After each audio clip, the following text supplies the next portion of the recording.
What's up, my brothers? We got a requested video today from a guy who wants some help trying to deal with guys he feels are touching his girlfriend inappropriately. So the subject line is, how do I handle guys that hit on my girlfriend or touch them inappropriately? So I gather they're touching her or she is touching them inappropriately by your subject. So let's get right into this. He says, hey, Rich, how do I handle guys that hit on my girlfriend or touch them inappropriately? I have a lot of questions about this with some example scenarios and past experiences. I would like to navigate this part of my life better so I do not second guess myself or keep my manhood intact. This will be a good one. I'm sure this will help a lot of guys out there, even if they're older or newer to my channel. So background, US, mid-30s, average shape, medium build, boyish face, rate myself 5 out of 10, but studied PUA for 10 years. Notice the priorities. Due to this, I've dated a lot of 7s and 8s in my life so far. All right, let's deal with that part first. I can tell whenever a guy asks this question, he's usually coming from a place of scarcity and doesn't have the highest opinion of himself. I talk about looks, money, status in my book. There's probably another chapter or two that's also dedicated to gauging genuine desire and improving your, the optics of masculinity, and of course doing better with women in and around that. So a lot of the times when I'm talking to guys on coaching and they book my time and they're like, look, I'm really struggling with women. So this would be a good example of it. I'll often ask them on a scale of 1 to 10, with 10 being the best version of themselves, 1 being the worst, where do you place yourself? And most guys surprisingly are like, I'm a 4, 5, or 6. So this guy's a 5. He's saying that he's a 5. He could be a lot better is what he's saying. Average looks, average build. He's rating himself 5 out of 10. Now, interestingly, most guys underrate themselves and women overrate themselves. So when a guy says he's a 5, he's probably a 6. When a chick says that she's a 6, she's probably a 5, just so that's clear. So the first thing that you can probably start doing is invest in yourself. I mean, the ROI is the highest in that area, not just for this one girl that you're dealing with, anyone else that you deal with on a future basis, but you're going to have a lot more options. You're going to be spoiled for choice, and you're going to have a better opinion of yourself and more confidence if you're better. So the 5 out of 10 thing bothers me in my view, and I cover it in the book because we know women's swiping habits on dating apps. A 3 out of 10 chick will only swipe right on an 8 out of 10 or better man. So if you're a 5 out of 10 dude, you're going to struggle with women. And I'll tell you right now, if you're going to use dating apps, you're going to have a very, very hard time. And I cover all those details in one specific chapter on using online dating in the book. Unplugged Alpha, it's available on Amazon. Grab it. It's pinned in the top comment. I know most of you guys have grabbed a copy by now. If you haven't, it's a good read. I think it's on sale for less than $10 on Kindle right now. So dated lots of 7s and 8s. Unusual for a guy that's a 5 to date a 7 or 8 because of hypergamy. Women only date across socioeconomic scales and up. So for you to say that you're only dating 7s and 8s, I'm betting that you're at least a 6 or a 7 minimum. Okay. So again, you're undervaluing yourself. Is there room for improvement? Obviously, right? I mean, you've made it clear. So your questions are, number 1, what if the neighbor is hitting on her daily? Do I confront him gentlemanlike, or do I come off with pissed off aggression and threaten him? My view is neither. Okay.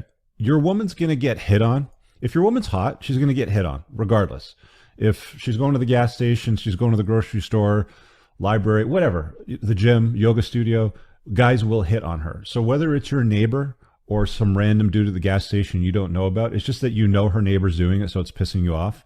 So you got to understand, attractive women will get hit on. Even 7s and 8s or 6s will even get hit on. There's a lot of 5s that'll get hit on. So my view is do nothing. Okay. You don't confront him. That's a beta-like behavior. What are you going to say? Hey man, stop hitting on my girl. Or what are you going to show up with him all like puffy chested, beating on your chest and threaten him with physical violence because he's talking to your girlfriend? You do neither. Absolute neither. The only reason why you're worried about this is because you don't have a lot of confidence yourself. If you had confidence in yourself and you had options on a sexual marketplace and you knew for a fact that your woman woke up every single morning thinking to herself, this guy is the best I can possibly do. I am going to behave. I'm not going to talk to neighbor dude because this guy's the best I can possibly do. Wouldn't even cross your mind. Okay. I know my chick gets hit on by other dudes all the time. Doesn't bother me. I don't concern myself with it because I know that I'm the best that she can do. And if she decides that I'm no longer the best and she wants to bounce, fine. I'll just find somebody else or others or many others, whatever. It doesn't matter. You have to approach life from a mental point of origin, thinking to yourself, this stuff is not even something that you should concern yourself with. It's not worth your energy, is basically what I'm saying. Let's go to number 2. When should I ever get physical or get a police restraining order? For what exactly here? Are we talking about getting a police restraining order for your neighbor? Are you talking about getting physical towards your neighbor because he's hitting on your girlfriend? I get a little worried when when I see stuff like that. You need to update your beliefs. If you haven't read my book, get it. Please just read it. It's going to explain all of this for you.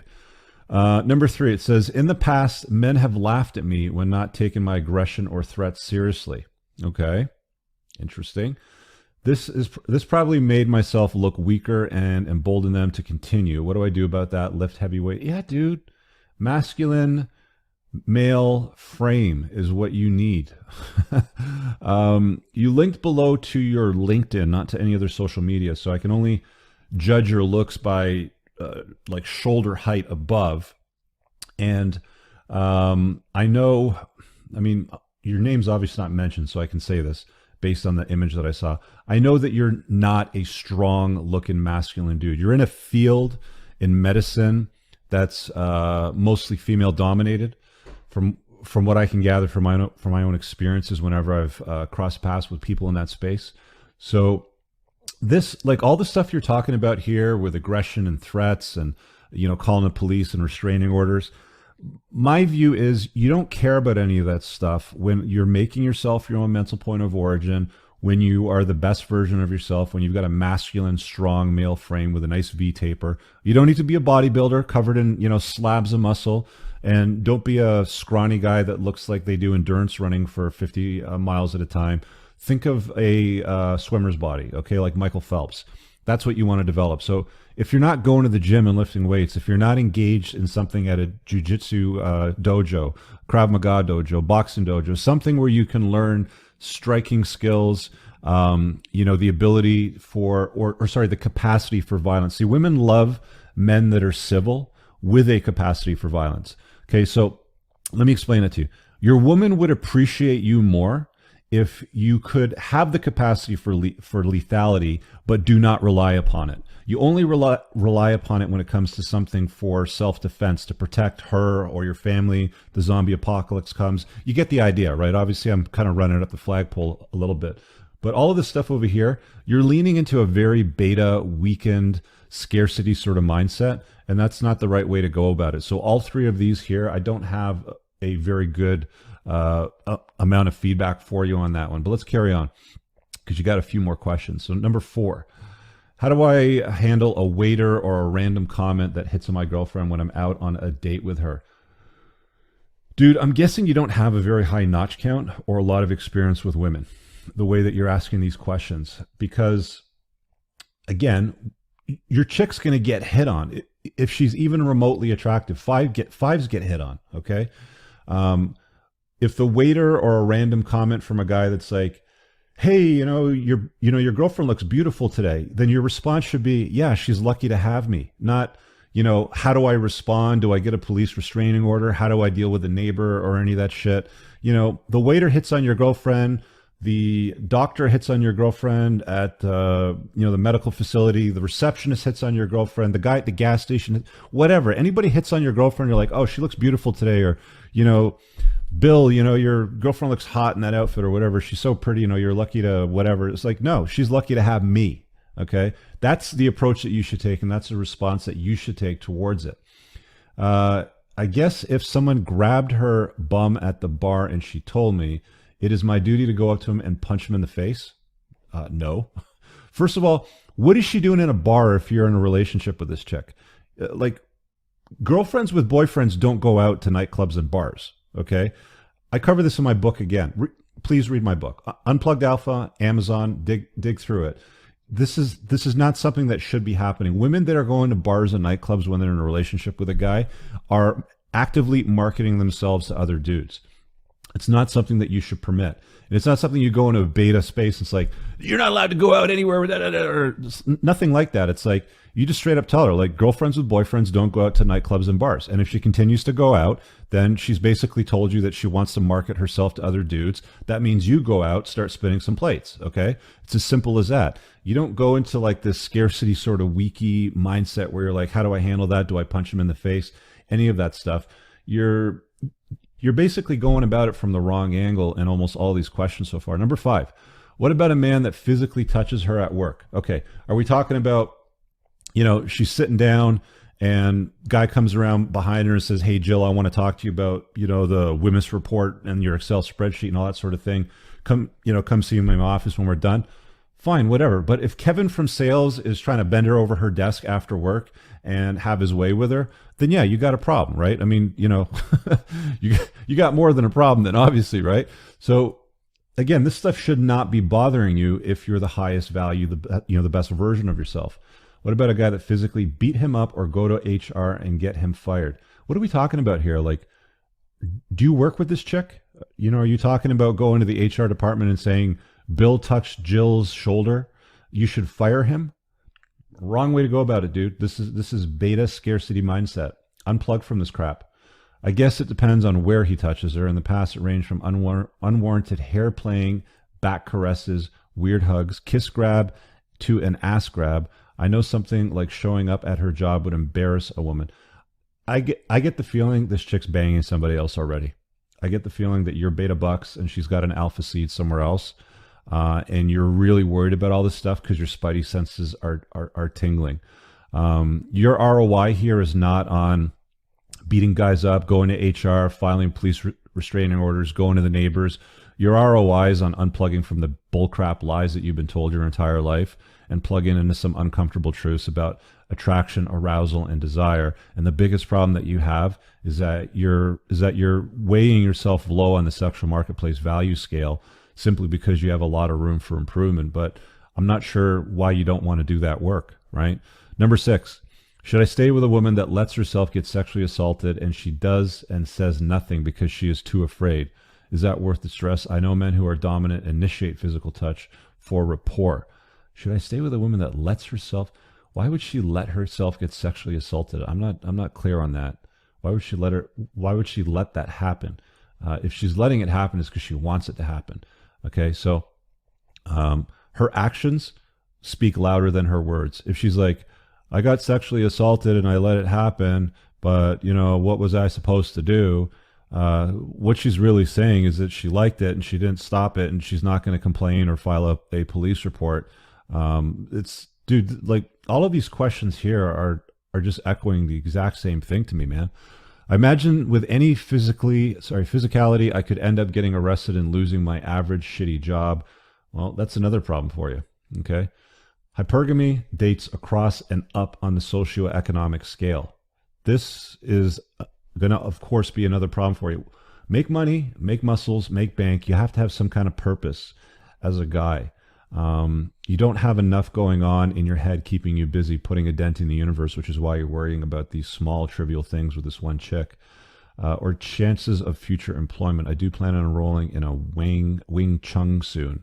Okay, good to talk about it. It's better to start doing it, right? I think if I had my own online business, I'd feel better with confrontation, physical escalation, and feel more confident.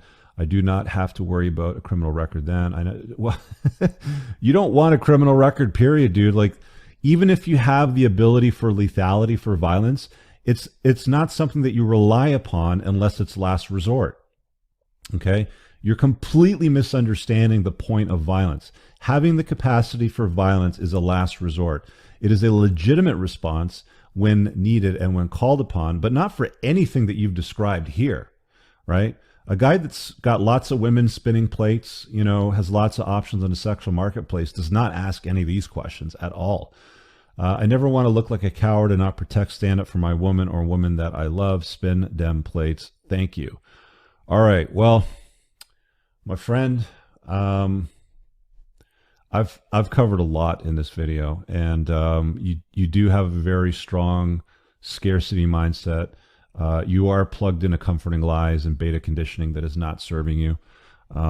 My entire book, The Unplugged Alpha, is really about unplugging from the lies and plugging into truths and getting better responses and reactions from women on the sexual marketplace, and enjoying your experience as a guy on a far better level. Your entire request just screams of insecurity and a very, very bad use of your time, effort, and resources. You would be far, far better off joining a dojo, learning some kind of hand-to-hand combat skill, not to go beat up the neighbor, but so you feel confident and strong within yourself. Having a gym membership, lifting weights so you can have a masculine V-taper. You know, again, think swimmer's body, not bodybuilder, not scrawny runner. You want something that's more of a masculine V-taper. And get rid of the scarcity mindset that you have around women. Beating up neighbors, going to HR, getting people fired, you know, losing your job, having a criminal record. All of this stuff is all bad news bear stuff. Get away from it all, my brother. Anyway, I hope this helps and sheds some light on it for you. This will hopefully help some other guys. I bet there's guys watching this right now that was like, yeah, I was once like that, and here's what I did. Comment below, dudes. You know, smash the like button, comment below. Let this guy know what you think. Pinned in the top comment is links for my book, The Unplugged Alpha. Again, it's available on Amazon. You can get it in a Kindle. It's on sale right now. It is the no bullshit guide to women with women and life. Great read, 200 pages. You can rip through it in one day or less, and it's very, very easy to understand it all. You want to book me for coaching, make video requests, join my community. All this stuff's pinned in the top comment. See you guys in the next video. Peace out.